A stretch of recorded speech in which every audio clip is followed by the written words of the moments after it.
ಆತ್ಮೀಯ ಸ್ನೇಹಿತರೆ ನಮಸ್ಕಾರ. ಗೆಳೆಯರೆ, ಬಿಜೆಪಿಯ ಟಿಕೆಟ್ ಹಂಚಿಕೆಯ ಸರ್ಕಸ್ಗೆ ಕೊನೆಗೂ ತೆರೆ ಬಿದ್ದಿದೆ. ನಿನ್ನೆ ತಡರಾತ್ರಿವರೆಗೂ ಪ್ರಧಾನಿ ನರೇಂದ್ರ ಮೋದಿಯವರ ನೇತೃತ್ವದಲ್ಲಿ ನಡೆದಂತಹ ಸಭೆಯಲ್ಲಿ ಒಟ್ಟು ದೇಶದ 150 ಕ್ಷೇತ್ರಗಳ ಬಗ್ಗೆ ಚರ್ಚೆಯಾಯಿತು. ಅದೇ ರೀತಿ ಕರ್ನಾಟಕದ 22 ಲೋಕಸಭಾ ಕ್ಷೇತ್ರಗಳ ಬಗ್ಗೆ ಚರ್ಚೆ ನಡೆದಿದೆ. ಅದರಲ್ಲಿ 15 ಅಭ್ಯರ್ಥಿಗಳನ್ನು ಈಗ ಬಿಜೆಪಿ ಫೈನಲ್ ಮಾಡಿದೆ. ಈ 15 ಅಭ್ಯರ್ಥಿಗಳು ಅಂತಿಮ ಅಂತ ಹೇಳಲಾಗ್ತಾ ಇದೆ. ಬಹುತೇಕ ಇವರೇ ಈಗ ಈ 15 ಅಭ್ಯರ್ಥಿಗಳು ಬಿಜೆಪಿಯಿಂದ ಕಣಕ್ಕಿಳಿತಾ ಇದ್ದಾರೆ. ಹಾಗಾದರೆ ಗೆಳೆಯರೆ, ಯಾವ್ಯಾವ ಕ್ಷೇತ್ರದಲ್ಲಿ ಯಾರ್ಯಾರು ಕಣಕ್ಕೆ ಇಳಿತಾ ಇದ್ದಾರೆ, ತಡರಾತ್ರಿ ನಡೆದಂತಹ ಮೀಟಿಂಗ್ನಲ್ಲಿ ಯಾರಿಗೆ ಶುಭ ಸುದ್ದಿ ಮತ್ತು ಯಾರಿಗೆ ಕಹಿ ಸುದ್ದಿ ಅನ್ನೋದನ್ನ ಹೇಳ್ತೀನಿ. ಕೊನೆಯ ಕ್ಷಣದಲ್ಲಿ ಒಂದಷ್ಟು ಮ್ಯಾಜಿಕ್ಗಳು ಕೂಡ ನಡೆದಿದೆ. ಒಂದಷ್ಟು ಟ್ವಿಸ್ಟ್ ಆ್ಯಂಡ್ ಟರ್ನ್ಗಳ ಮೂಲಕ 15 ಜನರ ಅಂತಿಮ ಪಟ್ಟಿಯನ್ನು ಈಗ ಬಿಜೆಪಿ ರೆಡಿ ಮಾಡಿದೆ. ಕರ್ನಾಟಕ ಲೋಕಸಭಾ ಕ್ಷೇತ್ರಗಳಲ್ಲಿ ಬಿಜೆಪಿ ಒಂದಷ್ಟು ಪ್ರಯೋಗಕ್ಕೆ ಮುಂದಾಗಿದೆ. ಕಳೆದ ಬಾರಿ ವಿಧಾನಸಭಾ ಚುನಾವಣೆಯಲ್ಲಿ ಇದೇ ರೀತಿಯಾದಂತಹ ಪ್ರಯೋಗಕ್ಕೆ ಬಿಜೆಪಿ ಮುಂದಾಗಿತ್ತು, ಆದರೆ ಕೈ ಸುಟ್ಕೊಂಡಿತ್ತು. ಆದರೆ ಲೋಕಸಭಾ ವಿಚಾರಕ್ಕೆ ಬಂದಾಗ ಲೋಕಸಭಾ ವಿಚಾರದಲ್ಲಿ ಯಾರ್ಯಾರು 28 ಕ್ಷೇತ್ರಗಳಲ್ಲಿ ಅವರು ಕಣಕ್ಕಿಳಿತಾ ಇದ್ದಾರಲ್ಲ, ಎಲ್ಲರೂ ಕೂಡ ನರೇಂದ್ರ ಮೋದಿಯವರ ಹೆಸರಿನಲ್ಲಿ ಕಣಕ್ಕಿಳಿತಾ ಇರ್ತಾರೆ. ಹಾಗಾಗಿ ಬಹಳ ದೊಡ್ಡ ಮಟ್ಟದಲ್ಲಿ ಬದಲಾವಣೆ ಅಥವಾ ಬಹಳ ದೊಡ್ಡ ಮಟ್ಟದಲ್ಲಿ ಪ್ರಾಬ್ಲಮ್ ಆಗೋದು ಆ ತರಹದ್ದೇನು ಬಿಜೆಪಿಗೆ ಆಗೋದಿಲ್ಲ. ಹಾಗಾಗಿ ಅಳೆದು ತೂಗಿ 15 ಅಭ್ಯರ್ಥಿಗಳನ್ನು ಪಟ್ಟಿ ಮಾಡಿದೆ. 15 ಅಭ್ಯರ್ಥಿಗಳ ಅಂತಿಮ ಲಿಸ್ಟನ್ನು ಈಗ ಬಿಜೆಪಿ ಮಾಡಿದೆ. ಒಂದೊಂದಾಗಿ ನೋಡ್ತಾ ಹೋಗೋಣ. ಗೆಳೆಯರೆ, ಬಹಳ ಕುತೂಹಲ ಮೂಡಿಸಿದ್ದು ಮತ್ತು ಬಹಳ ಜಟಾಪಟಿ ಮೂಡಿಸಿದಂತಹ ಕ್ಷೇತ್ರ ಅಂದರೆ ಮೈಸೂರು ಮತ್ತು ಕೊಡಗು ಲೋಕಸಭಾ ಕ್ಷೇತ್ರ. ಮೈಸೂರು ಮತ್ತು ಕೊಡಗು ಲೋಕಸಭಾ ಕ್ಷೇತ್ರದಲ್ಲಿ ಹಾಲಿ ಸಂಸದರಾಗಿರುವಂತಹ ಪ್ರತಾಪ್ ಸಿಂಹ ಅವರಿದ್ದಾರೆ. ಪ್ರತಾಪ್ ಸಿಂಹ ಅವರು ಅಭಿವೃದ್ಧಿಯ ವಿಚಾರದಲ್ಲಿಯೂ ಕೂಡ ಕರ್ನಾಟಕದ 25 ಸಂಸದರಲ್ಲಿ ಅವರು ಕೂಡ ಮುಂಚೂಣಿಯಲ್ಲಿ ಇರುವಂತಹ ಸಂಸದರು. ಹಾಗಾಗಿ ಅವರಿಗೆ ಟಿಕೆಟ್ ಸಿಕ್ಕೇ ಸಿಗತ್ತೆ ಅಂತ ಹೇಳಲಾಗಿತ್ತು. ಆರಂಭದಿಂದಲೂ ಕೂಡ ಪ್ರತಾಪ್ ಸಿಂಹ ಅವರು ತುಂಬ ಕಾನ್ಫಿಡೆಂಟ್ ಆಗಿಯೇ ಇದ್ದರು. ಆದರೆ ಕೊನೆಯ ಕ್ಷಣದಲ್ಲಿ ಅವರಿಗೆ ಟ್ವಿಸ್ಟ್ ಸಿಕ್ಕಿದೆ. ಪ್ರತಾಪ್ ಸಿಂಹ ಅವರಿಗೆ ಟಿಕೆಟ್ ಕೊಡಲಾಗಿಲ್ಲ. ಪ್ರತಾಪ್ ಸಿಂಹ ಅವರ ಬದಲಿಗೆ ಯದುವೀರ ದತ್ತ ಒಡೆಯರ್ ಅವರಿಗೆ ಮೈಸೂರು ಲೋಕಸಭಾ ಕ್ಷೇತ್ರದಿಂದ ಟಿಕೆಟ್ ಹಂಚಿಕೆಯಾಗಿದೆ. ಈ ವಿಚಾರವನ್ನು ತಿಳಿದಂತಹ ಪ್ರತಾಪ್ ಸಿಂಹ ಅವರು ಇದ್ದಕ್ಕಿದ್ದ ಹಾಗೆ ರಾತ್ರಿ ಫೇಸ್ಬುಕ್ ಲೈವ್ ಬಂದು ಕಣ್ಣೀರನ್ನು ಸುರಿಸಿದರು ಮತ್ತು ಅಲ್ಲಿರುವ ಜನತೆಗೆ ಧನ್ಯವಾದಗಳನ್ನು ತಿಳಿಸಿದ್ರು ಅನ್ನುವಂತಹ ಅರ್ಥ ಆ ಒಂದು ವಿಡಿಯೋ ನೋಡಿದಾಗ ಅನ್ನಿಸ್ತು, ಅವರ ಲೈವ್ ವಿಡಿಯೋ ನೋಡಿದಾಗ ಅನ್ನಿಸ್ತು ಪ್ರತಾಪ್ ಸಿಂಹ ಅವರಿಗೆ ಟಿಕೆಟ್ ಕೈ ತಪ್ಪಿದೆ. ಬಹುತೇಕವಾಗಿ ಪ್ರತಾಪ್ ಸಿಂಹ ಅವರು ಈ ಬಾರಿ ಎಲೆಕ್ಷನ್ಗೆ ಸ್ಪರ್ಧಿಸ್ತಾ ಇಲ್ಲ. ಅವರ ಬದಲಿಗೆ ಯದುವೀರ ದತ್ತ ಒಡೆಯರ್ ಅವರು ಸ್ಪರ್ಧೆ ಮಾಡ್ತಾ ಇದ್ದಾರೆ. ಇದು ಮೈಸೂರು ವಿಚಾರ. ಆದರೆ ದಕ್ಷಿಣ ಕನ್ನಡದ ವಿಚಾರ. ದಕ್ಷಿಣ ಕನ್ನಡದಲ್ಲಿ ನಳಿನ್ ಕುಮಾರ್ ಕಟೀಲ್ ಅವರಿದ್ದರು, ಬಿಜೆಪಿಯ ರಾಜ್ಯಾಧ್ಯಕ್ಷರಾಗಿದ್ದರು. ಆದರೆ ನಳಿನ್ ಕುಮಾರ್ ಕಟೀಲ್ ಅವರ ವಿರುದ್ಧ ಸ್ವಪಕ್ಷದಿಂದ ಮತ್ತು ಬಿಜೆಪಿಯ ಕೆಲ ಶಾಸಕರು ಮತ್ತು ಕಾರ್ಯಕರ್ತರು ಎಲ್ಲರಿಂದಲೂ ಕೂಡ ಬಹುದೊಡ್ಡವಾದಂತಹ ವಿರೋಧ ಇತ್ತು. ಹಾಗಾಗಿ ನಳಿನ್ ಕುಮಾರ್ ಕಟೀಲ್ ಅವರಿಗೆ ಈ ಬಾರಿ ಟಿಕೆಟ್ ಕೊಡಬಾರ್ದು ಅಂತ ಒಂದಷ್ಟು ಅಲ್ಲಿರುವಂತಹ ಜನರೂ ಕೂಡ ಪಟ್ಟು ಹಿಡಿದಿದ್ದರು. ಅಂತಿಮವಾಗಿ ನಳಿನ್ ಕುಮಾರ್ ಕಟೀಲ್ ಅವರ ಜಾಗದಲ್ಲಿ ಅಚ್ಚರಿಯ ಹೆಸರೊಂದು ಬಂದಿದೆ. ನಳಿನ್ ಕುಮಾರ್ ಕಟೀಲ್ ಅವರ ಜಾಗದಲ್ಲಿ ಕ್ಯಾಪ್ಟನ್ ಬ್ರಿಜೇಶ್ ಚೌಟಾ ಅವರ ಹೆಸರು ಈಗ ಅಂತಿಮ ಆಗಿದೆ. ಯಾರು ಇವರು ಕ್ಯಾಪ್ಟನ್ ಬ್ರಿಜೇಶ್ ಚೌಟಾ ಅಂದರೆ? ಕ್ಯಾಪ್ಟನ್ ಬ್ರಿಜೇಶ್ ಚೌಟಾ ಅವರು ಭಾರತೀಯ ಸೇನೆಯಲ್ಲಿದ್ದರು, ಸೇನಾಧಿಕಾರಿಯಾಗಿದ್ದರು. ಕಳೆದ ಕೆಲವು ವರ್ಷಗಳಲ್ಲಿ ಸ್ವಯಂ ನಿವೃತ್ತಿಯನ್ನು ಘೋಷಿಸಿಕೊಂಡಿದ್ದರು. ಅದರ ಜೊತೆಗೆ RSSನ ಜೊತೆಗೆ ಬಹಳ ವರ್ಷಗಳಿಂದಲೂ ಕೂಡ ನಂಟಿತ್ತು. ಹಾಗಾಗಿ ಕ್ಯಾಪ್ಟನ್ ಬ್ರಿಜೇಶ್ ಚೌಟಾ ಅವರಿಗೆ ದಕ್ಷಿಣ ಕನ್ನಡದ ಟಿಕೆಟನ್ನು ಫೈನಲ್ ಮಾಡಲಾಗಿದೆ. ಇನ್ನು ಬೆಂಗಳೂರು ದಕ್ಷಿಣದ ಬಗ್ಗೆ ಒಂದಷ್ಟು ಚರ್ಚೆ ಎಲ್ಲವೂ ಕೂಡ ಇತ್ತು. ತೇಜಸ್ವಿ ಸೂರ್ಯ ಅವರು ಈಗ ಸಂಸದರಾಗಿದ್ದರು. ಅವರ ಬಗ್ಗೆ ಹೆಚ್ಚಿನ ರೀತಿಯಾದಂತಹ ವಿರೋಧವೂ ಕೂಡ ಇರಲಿಲ್ಲ ಮತ್ತು ತೇಜಸ್ವಿ ಸೂರ್ಯ ಅವರು ಅಭಿವೃದ್ಧಿಯ ವಿಚಾರದಲ್ಲಿಯೂ ಕೂಡ ಹಿಂದೆ ಬಿದ್ದಿರಲಿಲ್ಲ. ಹಾಗಾಗಿ ಅವರನ್ನು ಬದಲಾಯಿಸುವಂತಹ ಪ್ರಶ್ನೆ ಇರಲಿಲ್ಲ. ಆದರೆ ಅಲ್ಲಿ ಜಯಶಂಕರ್ ಅವರು ಅಂದರೆ ಕೇಂದ್ರ ಸಚಿವರಾಗಿರುವಂತಹ ಜಯಶಂಕರ್ ಅವರು ಬರ್ತಾರೆ ಅನ್ನುವಂತಹ ಚರ್ಚೆ ಅದೆಲ್ಲವೂ ಕೂಡ ಆಗಿತ್ತು. ಆದರೆ ಅಂತಿಮವಾಗಿ ತೇಜಸ್ವಿ ಸೂರ್ಯ ಅವರಿಗೆ ಬೆಂಗಳೂರು ದಕ್ಷಿಣದ ಟಿಕೆಟ್ ಕನ್ಫರ್ಮ್ ಆಗಿದೆ. ಇನ್ನು ಬೆಂಗಳೂರು ಕೇಂದ್ರ ಅಲ್ಲಿ ಯಾವುದೇ ರೀತಿಯಾದಂತಹ ಚರ್ಚೆ ಏನೂ ಆಗಿರಲಿಲ್ಲ. PC ಮೋಹನ್ ಅವರಿಗೆ ಈಗ ಮತ್ತೆ ಮಣೆ ಹಾಕಲಾಗಿದೆ. ಪ್ರೆಸೆಂಟ್ ಅವರು ಕೂಡ ಸಂಸದರಾಗಿದ್ದಾರೆ. ಇನ್ನು ಬೆಂಗಳೂರು ಗ್ರಾಮಾಂತರ ಬಹಳ ಕುತೂಹಲ ಮೂಡಿಸಿದಂತಹ ಕ್ಷೇತ್ರ ಬೆಂಗಳೂರು ಗ್ರಾಮಾಂತರ. ಯಾಕೆಂದರೆ ಕಳೆದ ಲೋಕಸಭಾ ಚುನಾವಣೆಯಲ್ಲಿ ಕಾಂಗ್ರೆಸ್ನಿಂದ ಗೆದ್ದಂತಹ ಒಬ್ಬರೇ ಒಬ್ಬ ಅಭ್ಯರ್ಥಿಯಾಗಿದ್ದು DK ಸುರೇಶ್ ಅವರು ಬೆಂಗಳೂರು ಗ್ರಾಮಾಂತರದಲ್ಲಿ ಗೆದ್ದಿದ್ದರು.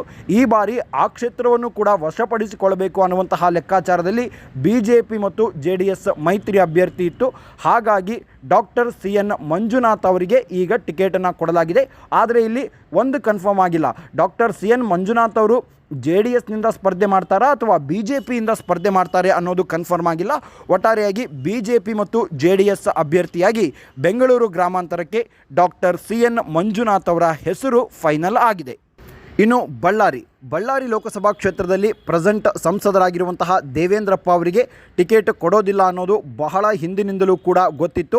ಅಚಾನಕ್ಕಾಗಿ ಕಳೆದ ಲೋಕಸಭಾ ಚುನಾವಣೆಯಲ್ಲಿ ಅವರಿಗೆ ಟಿಕೆಟನ್ನು ಕೊಡಲಾಗಿತ್ತು. ಅಚಾನಕ್ಕಾಗಿ ಅವರು ಕೂಡ ಗೆದ್ದು ಬಂದಿದ್ದರು. ಈ ಬಾರಿ ಅವರಿಗೂ ಕೂಡ ಟಿಕೆಟ್ ಮೇಲೆ ಅಷ್ಟೊಂದು ಆಸಕ್ತಿ ಯಾವುದೂ ಕೂಡ ಇರಲಿಲ್ಲ. ಹಾಗಾಗಿ ಲೋಕಸಭಾ ಚುನಾವಣೆಯ ಈ ಬಾರಿಯ ಟಿಕೆಟನ್ನು ಶ್ರೀರಾಮುಲು ಅವರಿಗೆ ಈಗ ಅಲ್ಲಿ ಕೊಡಲಾಗಿದೆ. ಶ್ರೀರಾಮುಲು ಅವರು ವಿಧಾನಸಭಾ ಚುನಾವಣೆಯಲ್ಲಿ ಸೋಲನ್ನು ಅನುಭವಿಸಿದರು. ಈಗ ಲೋಕಸಭಾ ಚುನಾವಣೆ ಮೂಲಕ ಶ್ರೀರಾಮುಲು ಅವರು ಬಳ್ಳಾರಿಯಲ್ಲಿ ಮತ್ತೆ ತಮ್ಮ ಒಂದು ಅದೃಷ್ಟ ಪರೀಕ್ಷೆಗೆ ಮುಂದಾಗಲಿದ್ದಾರೆ. ಇನ್ನು ಹಾವೇರಿ ಕ್ಷೇತ್ರದ ಬಗ್ಗೆಯೂ ಕೂಡ ಸಿಕ್ಕಾಪಟ್ಟೆ ಜಟಾಪಟಿ ಇತ್ತು. ಹಾವೇರಿ ಕ್ಷೇತ್ರದಲ್ಲಿ ತಮ್ಮ ಮಗನಿಗೆ ಟಿಕೆಟನ್ನು ಕೊಡಿಸಲೇಬೇಕು ಅಂತ ಈಶ್ವರಪ್ಪನವರು ಯಡಿಯೂರಪ್ಪನವರ ಮೇಲೆ ಒತ್ತಡವನ್ನು ತಂದಿದ್ದರು. ನೀವೇನಾದರೂ ನನ್ನ ಮಗನಿಗೆ ಟಿಕೆಟನ್ನು ಕೊಡಿಸಲಿಲ್ಲ ಅಂದರೆ ಶಿವಮೊಗ್ಗದಲ್ಲಿ ನಾನೇ ಪಕ್ಷೇತರ ಅಭ್ಯರ್ಥಿಯಾಗಿ ಸ್ಪರ್ಧೆ ಮಾಡ್ತೀನಿ ಅನ್ನುವಷ್ಟರ ಮಟ್ಟಿಗೆ ಯಡಿಯೂರಪ್ಪನವರ ಮೇಲೆ ಒತ್ತಡವನ್ನು ತಂದಿದ್ದರು.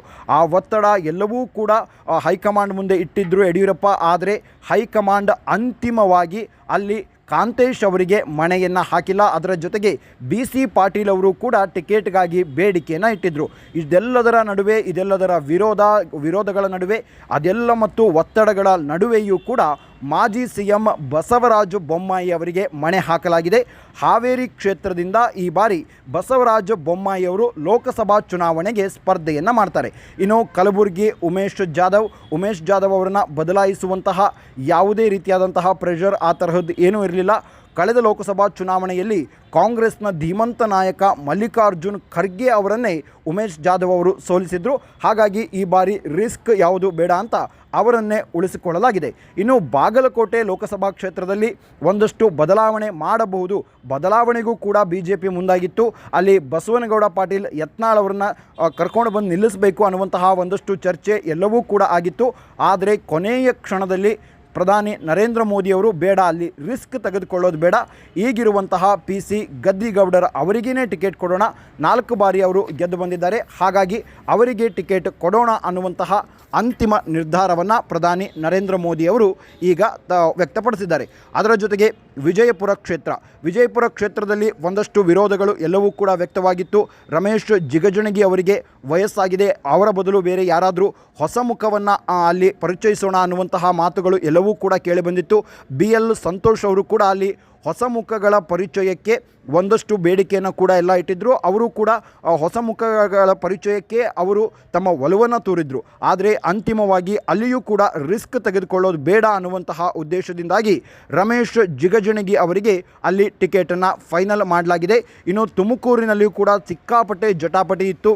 ವಿ ಸೋಮಣ್ಣನವರಿಗೆ ಟಿಕೆಟ್ ಕೊಡಬೇಕು ಅಂತ ಯಡಿಯೂರಪ್ಪನವರು ಪಟ್ಟು ಹಿಡಿದಿದ್ದರು. ಆ ಕಡೆ ಮಾಧುಸ್ವಾಮಿ ಅವರು ಕೂಡ ನನಗೆ ಈ ಬಾರಿ ಟಿಕೆಟನ್ನು ಕೊಡಿ ಅನ್ನುವಂತಹ ಪಟ್ಟನ್ನು ಹಿಡಿದಿದ್ದರು. ಆದರೆ ಅಂತಿಮವಾಗಿ ವಿ ಸೋಮಣ್ಣ ಅವರಿಗೆ ಟಿಕೆಟನ್ನು ಕನ್ಫರ್ಮ್ ಮಾಡಲಾಗಿದೆ. ಇನ್ನು ಚಿಕ್ಕೋಡಿಯಲ್ಲಿ ಅಣ್ಣಾ ಸಾಹೇಬ್ ಜೊಲ್ಲೆ ಈಗ ಪ್ರಸ್ತುತ ಸಂಸದರಾಗಿದ್ದಾರೆ. ಅದರ ಜೊತೆಗೆ ರಮೇಶ್ ಕತ್ತಿ ಅವರು ಈ ಬಾರಿ ನನಗೆ ಟಿಕೆಟನ್ನು ಕೊಡಬೇಕು, ಇಲ್ಲ ಅಂದರೆ ನಾನು ಪಕ್ಷವನ್ನು ಬಿಟ್ಟು ಹೋಗ್ತೀನಿ ಅನ್ನುವಂತಹ ಒತ್ತಡವನ್ನು ಕೂಡ ಹೇರಿದರು. ಆದರೆ ರಮೇಶ್ ಜಾಧವ್ ಅವರಿಗೆ ಈ ಬಾರಿ ಟಿಕೆಟನ್ನು ಕೊಟ್ಟಿಲ್ಲ. ಯಾಕೆಂದರೆ ಅಣ್ಣಾ ಸಾಹೇಬ್ ಜೊಲ್ಲೆ ಅವರನ್ನು ಬದಲಾಯಿಸೋದಕ್ಕೆ ಯಾವುದೇ ಒಂದು ಸೂಕ್ತವಾದಂತಹ ಕಾರಣಗಳು ಏನೂ ಕೂಡ ಸಿಕ್ಕಿರಲಿಲ್ಲ. ಹಾಗಾಗಿ ಈ ಬಾರಿ ಅಣ್ಣಾ ಸಾಹೇಬ್ ಜೊಲ್ಲೆ ಅವರನ್ನೇ ಉಳಿಸ್ಕೊಳ್ಳಲಾಗಿದೆ. ಇನ್ನು ಬೆಳಗಾವಿ ಮಂಗಳ ಅಂಗಡಿಯವರಿಗೆ ಟಿಕೆಟ್ ಕೊಡೋದಿಲ್ಲ ಅನ್ನೋದು ಬಹುತೇಕ ಎಲ್ಲರಿಗೂ ಗೊತ್ತಿತ್ತು. ಆ ಜಾಗಕ್ಕೆ ಅವರ ಬೀಗರಾದಂತಹ ಜಗದೀಶ್ ಶೆಟ್ಟರ್ ಅವರಿಗೆ ಟಿಕೆಟನ್ನು ಕೊಡಲಾಗಿದೆ. ಇನ್ನು ಕೊಪ್ಪಳ ಲೋಕಸಭಾ ಕ್ಷೇತ್ರದಲ್ಲಿ BL ಸಂತೋಷ್ ಅವರು ಹೊಸ ಮುಖಗಳ ಪರಿಚಯಕ್ಕೆ ಮುಂದಾಗಿದ್ದರು. ಬಸವರಾಜ್ ಅನ್ನುವಂತಹ ಹೊಸ ಮುಖವನ್ನು ಅಲ್ಲಿ ಪರಿಚಯಿಸೋಣ, ಈ ಬಾರಿ ಅವರ ಮೂಲಕ ಚುನಾವಣೆಯನ್ನು ಎದುರಿಸೋಣ ಅಂದಿದ್ದರು. ಆದರೆ ಅಂತಿಮವಾಗಿ ಅಲ್ಲಿಯೂ ಕೂಡ ರಿಸ್ಕ್ ಬೇಡ ಅಂತ ಸಂಗಣ್ಣ ಕರಡಿ ಅವರಿಗೆ ಈಗ ಟಿಕೆಟನ್ನು ಕೊಡಲಾಗಿದೆ.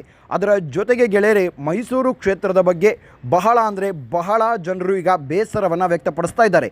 ಪ್ರತಾಪ್ ಸಿಂಹ ಅವರಿಗೆ ಟಿಕೆಟ್ ಕೈ ತಪ್ಪಿದ್ದಕ್ಕಾಗಿ ಯಡಿಯೂರಪ್ಪನವರಿಂದಲೇ ಪ್ರತಾಪ್ ಸಿಂಹ ಅವರ ಟಿಕೆಟ್ ಕೈ ತಪ್ಪಿತು ಅನ್ನುವಂತಹ ಮಾತುಗಳು ಕೇಳಿ ಬರ್ತಾ ಇದೆ. ಯಾಕೆಂದರೆ ಪ್ರತಾಪ್ ಸಿಂಹ ಅವರು BL ಸಂತೋಷ್ ಅವರ ಬಣದಲ್ಲಿ ಗುರುತಿಸ್ಕೊಂಡಿದ್ದರು. ಆ ಒಂದು ಕಾರಣಕ್ಕಾಗಿ ಪ್ರತಾಪ್ ಸಿಂಹ ಅವರಿಗೆ ಯಡಿಯೂರಪ್ಪ ಮತ್ತು BY ವಿಜಯೇಂದ್ರ ಇಬ್ಬರೂ ಸೇರಿ ಟಿಕೆಟನ್ನು ಕೈ ತಪ್ಪಿಸಿದ್ದಾರೆ ಅನ್ನುವಂತಹ ಮಾತುಗಳು ಕೇಳಿ ಬರ್ತಾ ಇದೆ. ಇನ್ನು ಒಂದಷ್ಟು ಕ್ಷೇತ್ರಗಳನ್ನು ಪೆಂಡಿಂಗ್ನಲ್ಲಿ ಉಳಿಸಿಕೊಳ್ಳಲಾಗಿದೆ. ಅದರಲ್ಲಿ ಪ್ರಮುಖವಾಗಿ ಬೆಂಗಳೂರು ಉತ್ತರ ಸದಾನಂದ ಗೌಡರ ಜಾಗದಲ್ಲಿ ಯಾರನ್ನು ಅಲ್ಲಿ ಕರೆದುಕೊಂಡು ಬಂದು ನಿಂತು ಸ್ಪರ್ಧೆ ಮಾಡಿಸಬೇಕು ಅನ್ನುವಂತಹ ಇನ್ನೂ ಕೂಡ ಗೊಂದಲದಲ್ಲಿಯೇ BJP ಇದೆ. ಒಂದು ಚರ್ಚೆಯ ಪ್ರಕಾರ ಶೋಭಾ ಕರಂದ್ಲಾಜೆ ಅವರನ್ನು ಉಡುಪಿ ಚಿಕ್ಕಮಗಳೂರಿನಿಂದ ಬೆಂಗಳೂರು ಉತ್ತರಕ್ಕೆ ಶಿಫ್ಟ್ ಮಾಡುವಂತಹ ಒಂದಷ್ಟು ಚರ್ಚೆಗಳು ಕೂಡ ನಡೀತಾ ಇದ್ದಾವೆ ಮತ್ತು ಉಡುಪಿ ಚಿಕ್ಕಮಗಳೂರು ಕ್ಷೇತ್ರದ ಅಭ್ಯರ್ಥಿಯನ್ನು ಕೂಡ ಪೆಂಡಿಂಗ್ನಲ್ಲಿ ಇರಿಸಲಾಗಿದೆ. ಅಲ್ಲಿ CT ರವಿ ಅವರು ನನಗೆ ಟಿಕೆಟ್ ಬೇಕು ಅನ್ನುವಂತಹ ಪಟ್ಟನ್ನು ಹಿಡಿದಿದ್ದಾರೆ. ಅಂತಿಮವಾಗಿ ಅಲ್ಲಿ ಯಾರಿಗೆ ಟಿಕೆಟ್ ಕೊಡಬೇಕು ಅನ್ನೋದರ ಬಗ್ಗೆ ಇನ್ನೂ ಕೂಡ ಹೈಕಮಾಂಡ್ ಯಾವುದೇ ನಿರ್ಧಾರವನ್ನು ತಿಳಿಸಿಲ್ಲ. ಇನ್ನು ಚಿಕ್ಕಬಳ್ಳಾಪುರ ಕ್ಷೇತ್ರ ಡಾಕ್ಟರ್ K ಸುಧಾಕರ್ ಅವರು ಟಿಕೆಟ್ ಬೇಕು ಅಂತ ಪಟ್ಟು ಹಿಡಿದಿದ್ದಾರೆ. ಅದರ ಬಗ್ಗೆಯೂ ಕೂಡ ಇನ್ನೂ ಅಂತಿಮವಾಗಿಲ್ಲ. ದಾವಣಗೆರೆ, ಬೀದರ್, ರಾಯಚೂರು, ಉತ್ತರ ಕನ್ನಡದಲ್ಲಿ ಅದು ಕೂಡ ಈಗ ಜಟಾಪಟಿಯಲ್ಲಿದೆ. ಯಾಕೆಂದರೆ ಅನಂತಕುಮಾರ್ ಹೆಗಡೆ ಅವರಿಗೆ ಯಾವುದೇ ಕಾರಣಕ್ಕೂ ಈಗ ಟಿಕೆಟನ್ನು ಕೊಡೋದಿಲ್ಲ.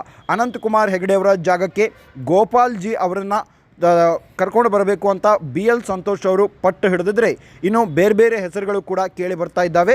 ಹರಿಪ್ರಕಾಶ್ ಕೋಣೆಮನೆ ಅವರ ಹೆಸರು ಕೂಡ ಕೇಳಿ ಬರ್ತಾ ಇದೆ. ಆದರೆ ಆ ಕ್ಷೇತ್ರವನ್ನು ಕೂಡ ಕಾದು ನೋಡೋಣ ಅನ್ನುವ ತಂತ್ರಕ್ಕೆ BJP ಹೈಕಮಾಂಡ್ ಮಣೆ ಹಾಕಿದೆ. ಇನ್ನು ಚಿತ್ರದುರ್ಗ ನಾರಾಯಣಸ್ವಾಮಿ ಅವರು ನಾನು ಚುನಾವಣೆಗೆ ಸ್ಪರ್ಧೆ ಮಾಡೋದಿಲ್ಲ ಅಂದಿದ್ದರು. ನಂತರ ನನಗೆ ಟಿಕೆಟ್ ಬೇಕು ಅಂತ ಪಟ್ಟನ್ನು ಹಿಡಿದಿದ್ದರು. ಆ ಕ್ಷೇತ್ರವನ್ನು ಕೂಡ ಪೆಂಡಿಂಗ್ನಲ್ಲಿ ಇರಿಸಲಾಗಿದೆ.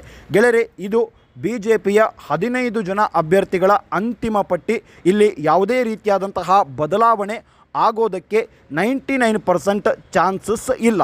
ಕೊನೆಯ ಕ್ಷಣದಲ್ಲಿ ಏನಾದರೂ ಬದಲಾವಣೆಗಳಾಗಿ ಏನಾದರೂ ಮ್ಯಾಜಿಕ್ ಆಗಿ ಪ್ರತಾಪ್ ಸಿಂಹ ಅವರು ಟಿಕೆಟನ್ನು ಪಡೆದುಕೊಳ್ಳಬಹುದು. ಅದು ಬಿಟ್ಟರೆ ಬಹುದೊಡ್ಡ ಬದಲಾವಣೆಗಳಂತೂ ಆಗುವಂತಹ ಸಾಧ್ಯತೆ ಬಹಳ ಅಂದರೆ ಬಹಳ ಕಡಿಮೆ. ಅಂತಿಮವಾಗಿ ನಾಳೆ ಸಂಜೆಯ ಒಳಗಡೆ BJPಯ ಈ ಪಟ್ಟಿ ರಿಲೀಸ್ ಆಗ್ತಾ ಇದೆ. ಇದು ಗೆಳೆಯರೆ BJPಯ 15 ಜನ ಅಭ್ಯರ್ಥಿಗಳ ಪಟ್ಟಿಯ ಒಂದಷ್ಟು ಮಾಹಿತಿ. ಮುಂದಿನ ವಿಡಿಯೋದಲ್ಲಿ ಮತ್ತಷ್ಟು ಮಾಹಿತಿಗಳ ಜೊತೆಗೆ ಬರ್ತೀನಿ. ಅಲ್ಲಿವರೆಗೂ ಜೈ ಹಿಂದ್, ಜೈ ಕರ್ನಾಟಕ.